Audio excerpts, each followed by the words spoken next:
hello guys हामी चाहिँ सिधै अर्खाजीबाट होइन अहिले चाहिँ सिधै हामी एउटा रुखमा छौँ जे भनी हो यो रुखको नाम भन्दिनँ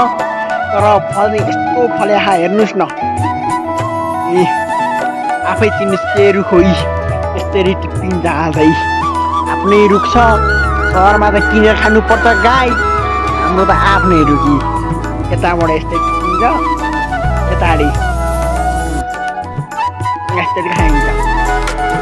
सहरमा कति पुग्छ अरे एउटा केटालाई म चाहिँ ठिकै टाइममा आएर छु कि घर काफल पनि उठाइयो पनि खाँदैछु तर झरै फले के हेर न कति खान्छौ कति ल्याइदिनु ल भन प्रायः यस्तो तलैसम्म झुन्ने यस्तो सुतेर खान्छ है फेरि यहाँ एउटा आफ्नो मोबाइल हुँदैन मबाट एउटा हातमा मोबाइल एउटा हातमा यता खान्छ खानु भाइ आऊ कुरा दिन्छु यता पनि छ क्या त्यो हाम्रो गाउँ यहाँ कति राम्रो छ देखाउ त खानु भाइ आऊ